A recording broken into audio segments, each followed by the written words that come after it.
صبر کا، شکر کا، قناعت کا، رجوع اللہ کا سبق دیتے ہیں. اصل موضوع ہی ان کا ہے. لیکن اب چونکہ صوفیاء کی جماعت میں وہ لوگ اللہ ماشاءاللہ خال خال رہ گئے، اور پھر یہ کہ بیٹھ گئے تعویذ دھاگے دینے والے، زاغوں کے تصرف میں، عقابوں کے نشے من. نتیجہ اس کا بڑا خطرناک برآمد ہوتا ہے. مضبوط فکریں، کبھی آپ اس روایت کو دیکھیں اور یاد کر لیں نا تو یہ بڑا نفع دیتی ہے. نبی کریم علیہ السلام نے حضرت عبداللہ ابن عباس رضی اللہ تعالیٰ عنہ سے فرمایا، عبداللہ، ساری دنیا مل کے تیرا بھلا کرنا چاہے کر نہیں سکتی جب تک رب نہ چاہے. اور فرمایا سارے دنیا دار مل کے تیرا کچھ بگاڑنا چاہیں بگاڑ نہیں سکتے جب تک رب نہ، چھوڑ دے بیٹا، آپ جب تک اللہ نہ چاہے.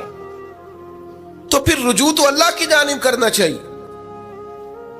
نبی اکرم صلی اللہ تعالی علیہ وسلم نے اپنی امت کو توانائی اس بات سے دی کہ اللہ ہمارے ساتھ ہے.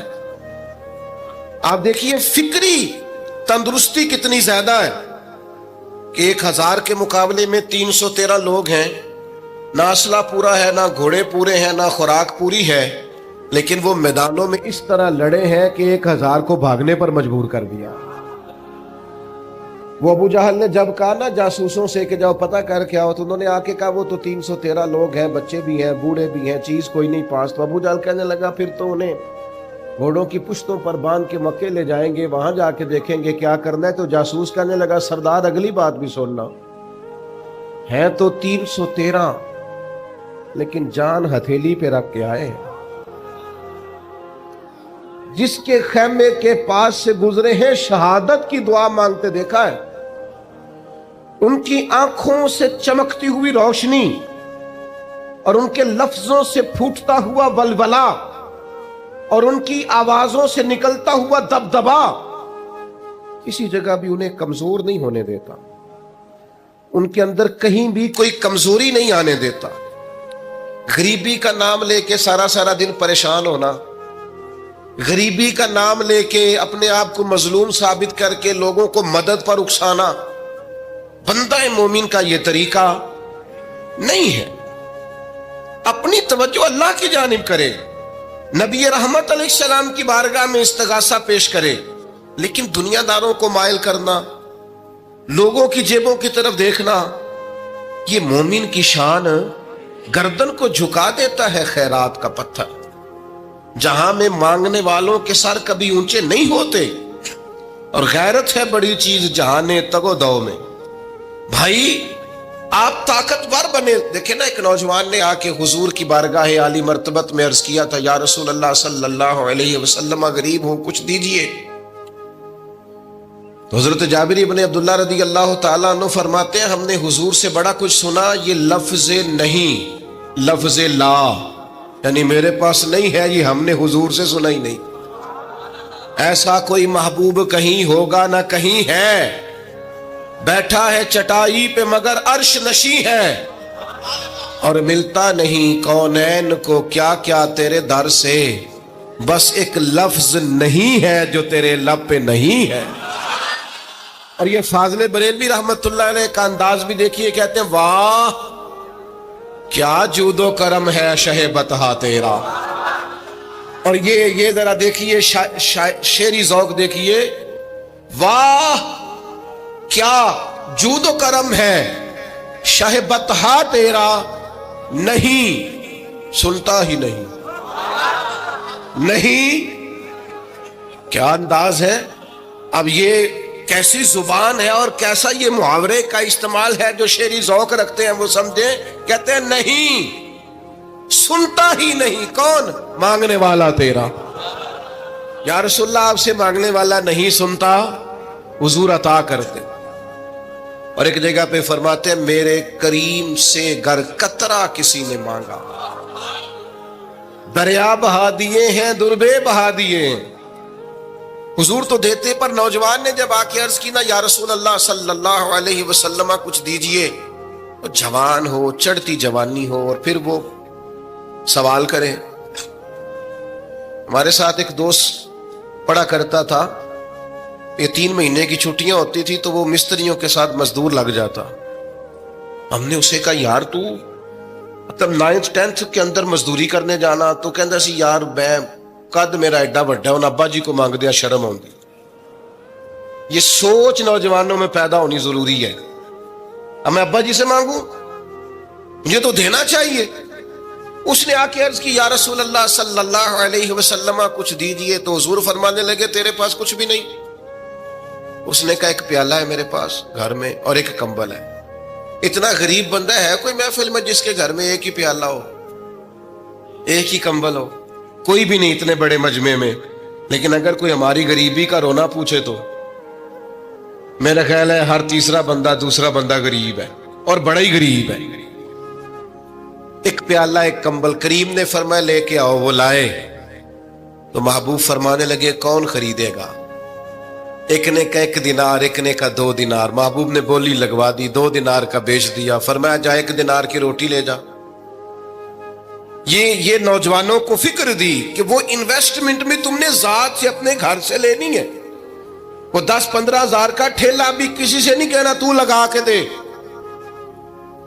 جاؤ 1 دینار کا کھانا لے جاؤ, 1 دینار کا کلاڑا خرید کے لاؤ. صحابہ فرماتے ہیں وہ کلاڑا لایا, پر نصیب دیکھو اس کلاڑے میں دستہ نبی کریم نے اپنے دستے مبارک سے لگایا. فرمایا جا جنگل میں جا کے لکڑیاں کاٹ اور بیچ, کھا بھی اور کھلا بھی, پی بھی اور پلا بھی, 10 دن مجھے نظر نہ آنا. وہ یارو یہ کیا بات ہوئی؟ مایوس رہنا, کمزور رہنا, فلانے نے میرے ساتھ تعاون نہیں کیا تو میں پیچھے رہ گیا, فلانے نے ہاتھ نہیں پکڑا. تو اپنی دنیا آپ پیدا کر, اگر زندوں میں خود جد و جہد کر, میدان میں اتر, ہمت کر. حضرت حسن بصری رحمت اللہ علیہ کے پاس ایک نوجوان نے آ کے عرض کی حضور بس آج کے بعد میں نے کام نہیں کرنا. فرمایا تمہیں کیا ہوا ہے؟ کہنے لگا آج میں نے عجیب منظر دیکھا ہے. میں نے دیکھا ہے کہ ایک شیر نے شکار کیا بکرے کا, آدھا کھایا ہے, آدھا منہ میں پکڑ کے پہاڑی پہ چڑھ گیا. وہاں ایک نابینا لومڑی بیٹھی تھی, باقی کا اس نے اسے کھلایا ہے.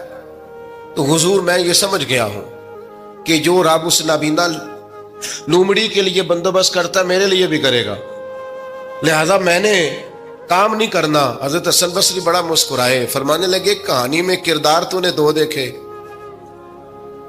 ایک شیر ایک لومڑی. فرمانے لگے کیا بات ہے تیری, تو نے لومڑی بننے کا پروگرام بنایا, شیر بننے کا کیوں نہیں بنایا؟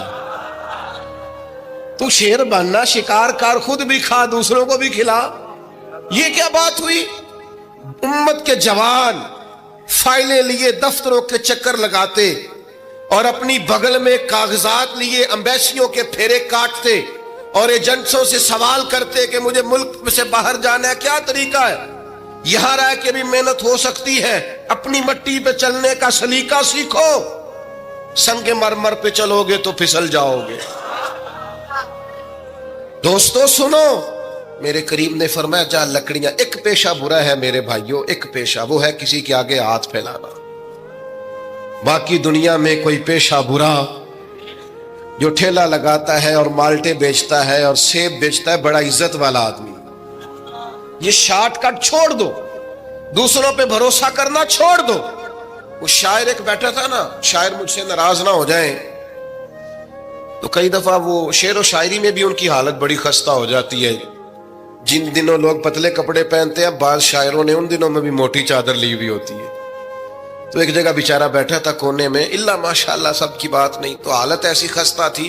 ایک بندہ 5 روپے پھینک گیا, تو تھا خوددار, بڑی تکلیف کو اٹھا اپنے پیسے. تو اس نے کہا آپ کی حالت بتا رہی ہے, آپ کو ضرورت ہے. اس نے کہا ضرورت پڑی تو اللہ رسول سے مانگوں گا, تیرے سے کیوں مانگوں گا؟ شعر بڑا قیمتی کہا. اس نے کہا یہ آرزوئے کرم اور میں آپ سے کروں, یہ آرزوئے کرم اور میں آپ سے کروں, یہ بھیک اس کو دیجئے جس کا خدا نہ ہو. میں تو وارث ہے میرے اللہ رسول, میں کو لاوارث ہوں کہ تیرے سے مانگتا پھروں.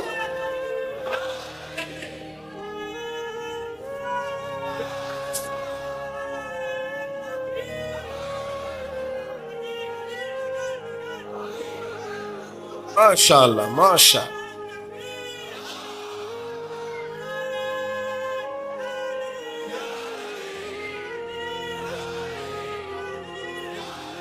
بس ہم سمجھے ہماری قیمت وصول ہو گئی. اگر خودداری پر نوجوان نعرے لگانے لگ گئے تو پھر تو بات بن گئی. لگتا ہے محنت کا ارادہ بن گیا ہے. انشاءاللہ تعالی کشکول ٹوٹنے کا ٹائم آ گیا ہے. کرم کی برکھا برسے گی. یہی ملت کا جوان قیادت کرے گا. اور یاد رکھنا ہمیشہ قیادتیں غریبوں کے بچوں نے کی ہیں. جنہوں نے آدھی قیمت پہ کتابیں لے کے پڑھی ہیں, بڑی ڈگریاں انہوں نے حاصل کی ہیں. یہ کمزور نہ پڑھو. نبی پاک داعیہ اللہ ہے, حضور نے جگایا ہے.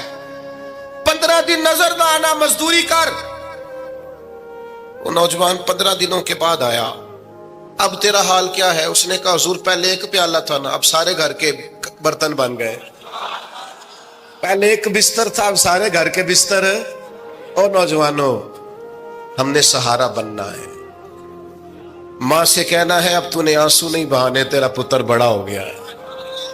بہن سے کہنا ہے اب تو کبھی پریشان نہیں ہوگی, تیرا بھائی بڑا ہو گیا ہے. بوڑھے باپ کے پاس بیٹھ کے کہنا ابا جی بس اب آنسو پوچھ دو, آج کے بعد پریشان نہیں ہونا, پتر جوان ہے. اپنی بیوی سے بچوں سے کہنا کہ کسی خواہشات پوری کرنے کے لیے تمہیں دیر تک انتظار نہیں کرنا پڑے گا, ہم میدان میں ہیں. بس اپنی مٹی پہ چلنے کا سلیقہ سیکھو. سنگ مرمر پہ چلو گے تو پھسل جاؤ گے. نبی پاک نے محنت کو سپورٹ کیا ہے, مشقت کو سپورٹ کیا. حضور علیہ السلام نے فرمایا سب سے بہترین کمائی وہ ہے جو تو اپنے 2 ہاتھوں سے محنت کر کے کھاتا ہے. فرمایا اللہ کے نبی حضرت داؤد علیہ السلام محنت کر کے کمایا کرتے. سنگیوں کام کرنا. اور دوسری بات بھروسہ اللہ رسول پہ. بھروسہ, ادھر دیکھو میری طرف. دنیا داروں سے امیدیں لگا لیتے ہو بہت زیادہ, تو دنیا دار بندے بیچارے کمزور ہوتے ہیں. جی یہ الیکشن کے دن تھے, گزشتہ سے پیوستہ الیکشن جو گزرا ہے, تو میرا ایک پیار والا دوست بھی ایک ایم کے امیدوار کا بڑا ووٹر سپورٹر تھا. یہاں اس نے اس کا بیج فوٹو والا لگایا ہوا تھا. میں رات کو دیر سے جلسے سے لوٹ رہا تھا تو وہ کھڑا تھا باہر, اور اندر امیدوار صاحب تقریر کر رہے تھے. میں نے کہا ادھر آ. وہ آ گیا. میں نے کہا تو بڑا ووٹر سپورٹر ہے, جا تقریر سن جا کے. تیرا لیڈر تقریر کر رہا ہے, تو باہر گھوم رہا ہے. کہندا ہے پیر صاحب جھوٹ پہ ماردا جے سارے, جھوٹ بول رہا ہے, کرنا کرانا کچھ نہیں. تو میں کہ یار جی ایڈے پکے ووٹر سپورٹر نو بھی پتا ہے کہ جھوٹ پہ ماردا ہے, تو ہم تو ویسے ہی سپورٹر نہیں ہیں. ہم نے تو کی محبت تو سیاست کا چلن چھوڑ دیا. ہم اگر عشق نہ کرتے تو حکومت کرتے. او بھائی, جب پکے ووٹر سپورٹروں کو امیدیں نہیں ہیں تو آپ کن سے امیدیں لگائے بیٹھے ہیں؟ آپ جدوجہد کریں, اور امیدیں اللہ رسول سے. نبی پاک علیہ السلام نے فرمایا جو رب پہ بھروسہ کرے گا اللہ کی رحمت اس کی کفایت کرے گی. وَإِن يَتَوَكَّلْ عَلَى اللَّهِ فَهُوَ حَسْبُهُ, وہ اللہ پہ بھروسہ کرے گا اللہ اس کے لیے کافی ہو جائے گا. ادھر دیکھو یار موبائلوں والے دوستوں, بات سنو. گھبراہٹ نہیں, ٹینشن نہیں, انزائٹی نہیں, ڈپریشن نہیں. مومن اور ڈپریشن, مومن اور انزائٹی, مومن اور ٹینشن. او جی مجھے پتہ نہیں مجھے کیا ہو رہا ہے, جی مجھے خوف آتا ہے. آپ کو خوف آتا ہے مومن ہو کے؟ آپ کو یہ کرونا کے دن تھے تو مجھے لے گئے ایک سرکاری ہاسپٹل میں, آپ کچھ یہاں بات کریں, لوگوں کو حوصلہ دیں. تو ایک ڈاکٹر صاحب مجھ سے کہنے لگے جی مجھے نہ تنگ جگہ بڑی گھٹن ہوتی ہے, تو موت سے بڑا ڈر آتا ہے, قبر تو بڑی تنگ ہوتی ہے. میں نے کہا ڈاکٹر صاحب کچھ بھی. کہنے لگے سانس ہی نہیں آتا, چاروں جانب سے بند ہے. تو میں نے کہا بچہ بھی تو ماں کے پیٹ میں سانس لیتا ہے نا. آپ نے تو سبحان اللہ کہا. وہ ڈاکٹر تھے, انہوں نے نہیں کہا. وہ کہنے لگی جو تے اماں لیندی صاحب.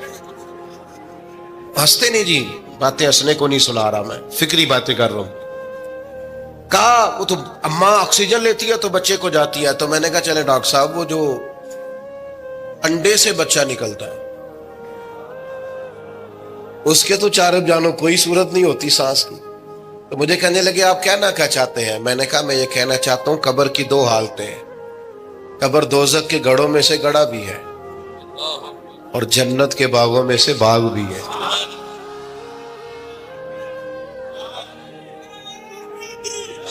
سنو یار، اللہ آپ کو خوش ہو. ماشاء اللہ. سنیں جی سنیں، میں نے کہا اگر کسی کا یہ ذہن بن جائے کہ مرنے کے بعد میں نے باغ میں جانا ہے، 1 منٹ کے لیے سوچو نا یار. یعنی ادھر قبر بند ہوئی تو نیچے باغ، اور باغ بھی معمولی نہیں، جنت کے باغوں میں سے باغ. اور باغ ایسا شاندار جس میں آنکھ کھلی تو پہلی زیارت ہی مدینے والے معبود کی.